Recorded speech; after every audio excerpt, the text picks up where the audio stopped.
said I wanted to possess you. How would that make not you like feel? this. But for a pervert, you can expect most anything. Or they use instruments, a rack and so forth for their sex acts. How would that make you feel? Good evening. Profile, a Houston tragedy, is only a title, for what you are about to see defies any brief verbal description. It is a look at what regrettably may become the most sordid story in the annals of American crime.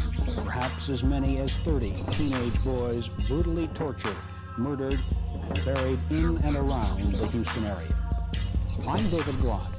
For the next 30 minutes, we will try to examine this bizarre chain of events that came to light on Wednesday.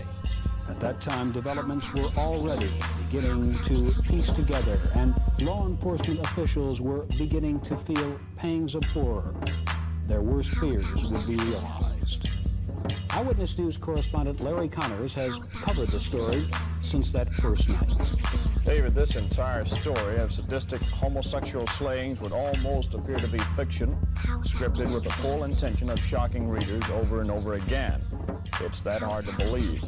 So many lives involved, so many killed over such a long period of time, and all of it going undetected. But it's not fiction. It's very real. A deadly conspiracy now listed as one of the most horrifying crimes in this century.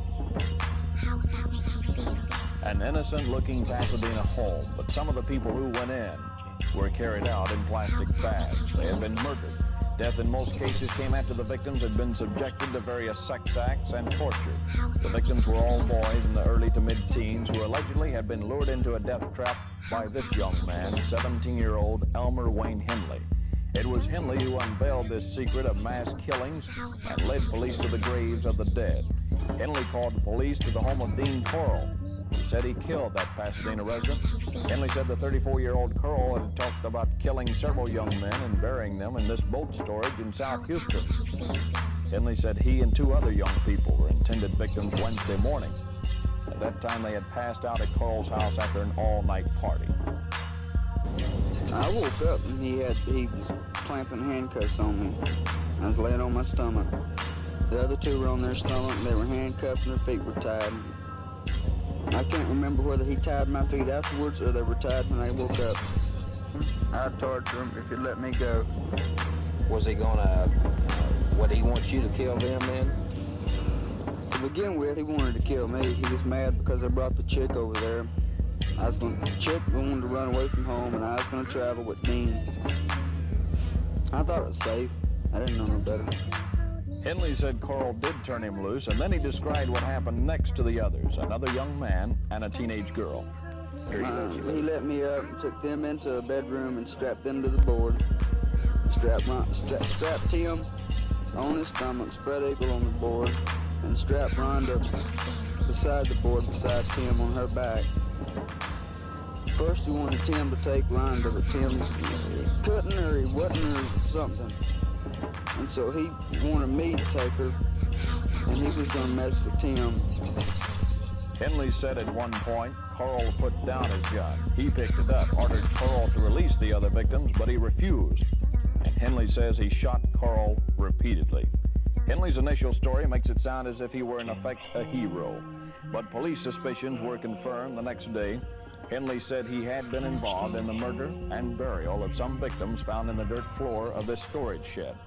For most of Wednesday night, lawmen continued to unearth bodies. All supposedly young boys, early to mid-teens, all had their hands tied, the bodies wrapped in plastic. Lime had been poured over the victims to help decompose the bodies. It did a more than adequate job. Bits and pieces of skeletons were removed time and time again. In some cases, flesh clung to bones like jelly. The stench inside that shed was almost overpowering. Those with weak stomachs stayed out. Just before closing down the digging operations for that night, a lieutenant in the Houston Homicide Division talked about the victims, and he talked about the killers.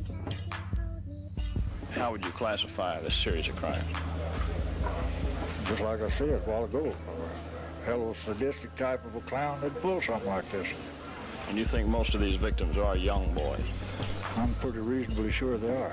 The reports that we have, missing persons, are all a bunch of kids, 13, 14, 15 years old.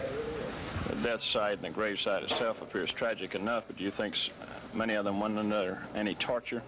Well, when you're fooling with a nut like this, that's a pervert, you can expect most anything. Or they use instruments and a rack and so forth for their sex acts. So the digging operation ceased for that night. Now the public knew 8 bodies had been found in this shed, but this was just beginning, and that became evident the following day. Thursday, lawmen returned to the grave site. Shovels again dug into the soil in the 12 by 30 shed. The death count started rising. There was another body, and still another, and another. When the digging was finally completed in this shed, 17 bodies had been recovered. According to the owners of the boat storage, Dean Coral had always been prompt in paying his rent on this boat stall, which he had for nearly 3 years. Recently, he had been politely asking the owners if they didn't have another stall for rent. He said his was getting too crowded. 17 bodies, shocking, terrifying, and yet there were still more to be found. The trail of graves stretched into the piney woods of East Texas near Sam Rayburn Lake, not too far from Lufkin. Henley told lawmen that he helped Coral bury more victims in this area. At this time, 18-year-old David Brooks of Houston was also in custody as a suspect. Henley pointed to one spot and said, "There are 2 bodies here, but only one was uncovered." So Henley said, "That means there are 2 at the other site." After killing a rattlesnake, lawmen and newsmen moved cautiously through the heavy brush to the next location. Again, the shovels dug in, and Henley decided to start talking again also. Now, these just some boys that he picked up, or I helped him get, rather. And he raped them, ended up killing them, brought them down here and buried them. What part did you play in that? And I helped him pick them. What part did you play in any of the killing, or did you? No comment. Wayne, this has been